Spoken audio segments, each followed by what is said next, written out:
Alright, ebusia for AYEKA TV so near Mamuna Kwaba, your best route, and their first mobile channel no so subscribe, no I to notification bell, and they are very necessary. So they be not drop a video for France, a bit me account chefa, moon the HB or mine gun. That's also like video, no watch your comment section. I said, no, you're very necessary. So the bay will be Casanabia on Tiasia, on fan show, Mundi Yao, Uncoyento Quagidi Bia, and to church or you feel go as your for my head. Now, share video from our now for photo platforms, move bush and for Bian sent to me can only HB or mine gun. Now, and they'll be about home or they are dropping and person with the Baba Summon. Now, you know, some new DT, Papa, it's Messer Mon, Sadan saying, my angel Kunyani and Kunkuti will be your body will be a Salaka. For making it a big story, because in 2020, President Mahama ran against Joshua Alabi and all of that. None of it was a big story. We all knew going to the Congress that President Mahama was going to clock more than 97%. Some people think he will repeat 97%. It's possible that he may, but at least for the narrative, before the ballots are counted, Dr. Dufo has managed to make this a two-horse race. This is the first time President Mahama has been involved in a two-horse race. I think this is the very first time he's been ever since, because in his parliamentary career he ran really in Bole Bamboy. No, he ran in Bole Bamboy, yes, in Savannah. He ran Bole Bamboy really unopposed all the time. Once upon a time, Otiko Jaba competed with him, but he defeated her in a landslide. So this will be, perhaps in political history, this will be the first time that in terms of the narrative, President Mahama has been in a two-horse race. Everything else he's done has been a one-horse, apart from the big presidential elections of 2012 and 2016 and 2020, some of which that he was an underdog. Like the 2020, he came in as an underdog, and he did quite well, but he didn't win.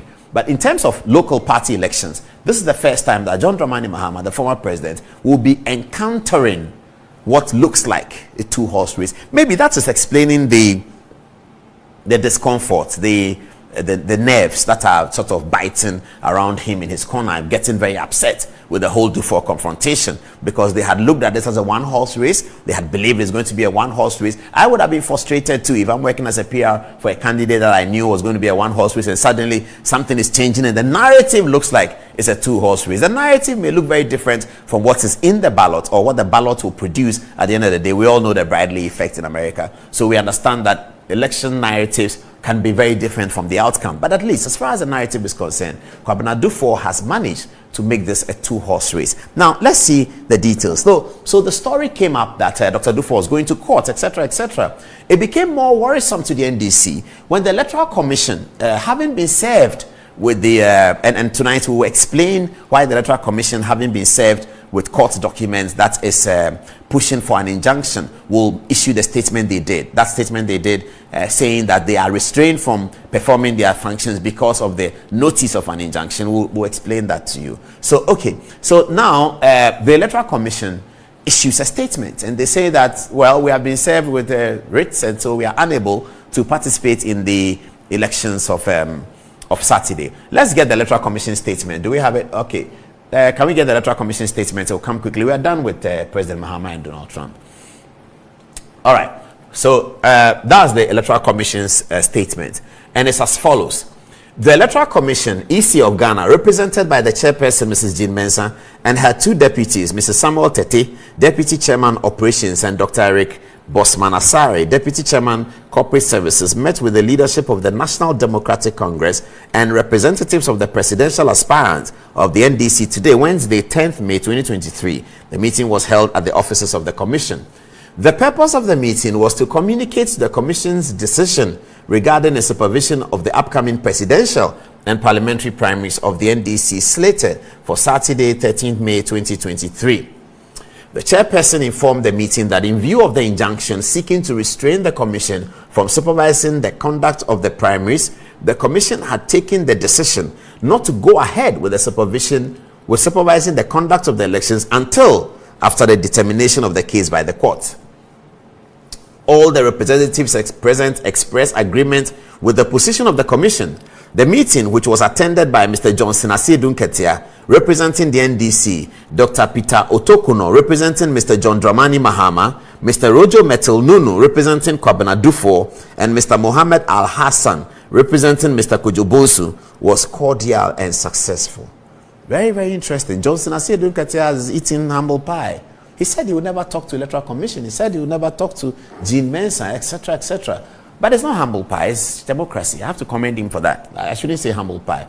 I have to commend Nketia for changing his mind and returning to the Electoral Commission to do business with them. That's what we have to do. This grandstanding, I won't go to the Electoral Commission, I won't go to Peace FM, it's not important. It doesn't work. Go to the Electoral Commission. We are getting somewhere, because that is the state institution that has to deal with it. And Madam Jean Mensah has been appointed pursuant to the constitutional provisions and the act as electoral commissioner. You have to deal with her, whether you like her or you don't like her. We don't have to like each other, but we have to work together in a constitutional arrangement. We have an electoral commission whose rules are clear. Today, the NDC is at the Council of State seeking to change some of the appointments the president made. It makes sense. We have institutions. So you don't like something, there's a place to go. Rwanda doesn't have that. Remember, Rwanda has only Paul Kagame. He is judiciary, executive, legislature, everything. We don't want that. Okay, all right. So the meeting ended. Here are the photographs. Please, viewers, put it on. Let's identify them one by one by one by one. Okay, yes, there it is. Let's start from the extreme left. There, too many smoke. I think the one behind is Amate, who used to be the boss of LECMA. I think he's the one. He has a lot to do with the NDC Elections Committee. So I suspect he's the one. I'm not sure who is the black and white smoke next to him. Then there's a very handsome man in the jacket. And then next is Rojo Metilnunu. I'm not so sure whether they had biscuits at this event, but Rojo Metilnunu is there. A senior man, very, very senior. And then the resplendent Jean Mensah as always. Jean Mensah is standing next to Nketia. And Nketia is standing next to Bosman Asare. And Bosman Asare is standing next to Otukonor. Wow, this is interesting. But I like Nketia's Chairman Mao suit. That's how we call it. Chairman Mao, the owner of China. This is how he used to dress. The communisto way of dressing. I like what Nketia is wearing. And the gray color is nice. Okay, so this was the NDC meeting the Electoral Commission. Later on in this broadcast, I'll show you why the Electoral Commission takes that position. A few more photographs for us to enjoy. Over here, Madam Jean Mensah in a conversation with Otukonor. I was looking for a photograph in which Madam Jean Mensah is in a conversation with Nketia, but it's not coming. This is Otukonor speaking to Jean Mensah. And this is Jean Mensah speaking to Rojo Metilnunu. And I believe Al Hassan, who represented Kojo Bonsu. There's no photograph of Jean Mensah and Nketia except this one. It doesn't matter. It's still good. It means that our political parties are working with the Electoral Commission. That's not bad. Okay, now let's see the statement the NDC has written. So because the NDC supporters were getting concerned, and rightly so, about the Electoral Commission's position that they are taking. The Electoral Commission says we cannot do the election if there's an injunction on us. That's what the Electoral Commission says. So NDC supporters were getting a bit worried, you see. So because they were getting worried, NDC issued a statement to calm them down. Let's look at what the statement, which was signed by Fifi Kwete. Let's see what it says. It's as follows. It's a press statement and it was released on the 10th of May. It says NDC confident that May 13th presidential primaries will be held as scheduled. Okay, it's as follows. The National Democratic Congress, NDC, further to a court action on the part of one of the presidential aspirants, wishes to assure presidential parliamentary aspirants as well as members, supporters and sympathizers that the party is taking all legitimate and legal steps to pave way for the presidential and parliamentary primaries on Saturday, May 13, 2023. We want to urge party members and the people of Ghana to remain calm as the party, through its legal team, works to resolve the temporary challenge. Okay, it will be recalled that Dr. Kwabena Dufour, one of the three presidential aspirants, on Tuesday filed a suit against the party seeking to injunct the primaries. While urging calm among our rank and file, we wish to assure that the party, as at April 20th, 2023, had made available the full delegates list to all presidential candidates in line with our commitment stated in our guidelines that this primary document will be furnished to all presidential candidates. The party is therefore confident that this temporary challenge will be quickly overcome to pave way for the holding of the primaries on schedule. Okay, so the NDC says that is assuring its supporters that the primaries will occur on schedule. Now, let's explain the matter we talked about, the small legal matter, why the Electoral Commission must do that. So, there's a legal principle that we have been told about, haven't we? And it's about an injunction. So, injunction is, as we said before, one of the prerogative writs that people can take when they are in trouble so that the courts can hold something, keep something, wait for something, That's really what an injunction is. Stop this one and let's wait for the court. Injunction is really stop whatever you are doing. Let's wait for the court to determine the quarrel. So we are doing something. We are having a company together. We have a farm together. We have business together. We are fighting over land, and we are quarreling. It will take the court a while to find out.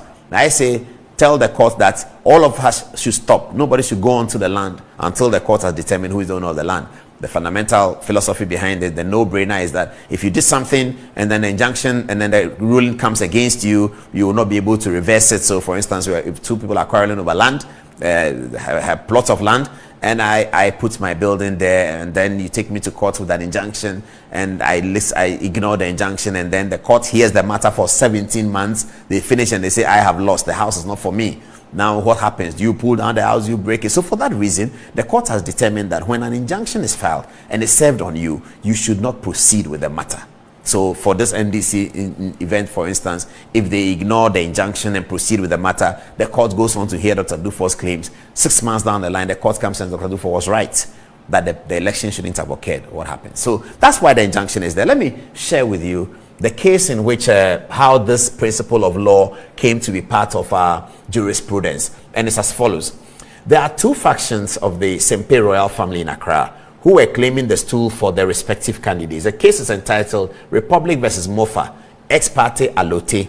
It's as follows. The GAN Traditional Council put together an ad hoc committee to hear the complaints of two factions and decide how the appointment could be made to the stool. Despite the fact that the committee had not finished its work, one faction was feverishly preparing their candidate for an outdooring.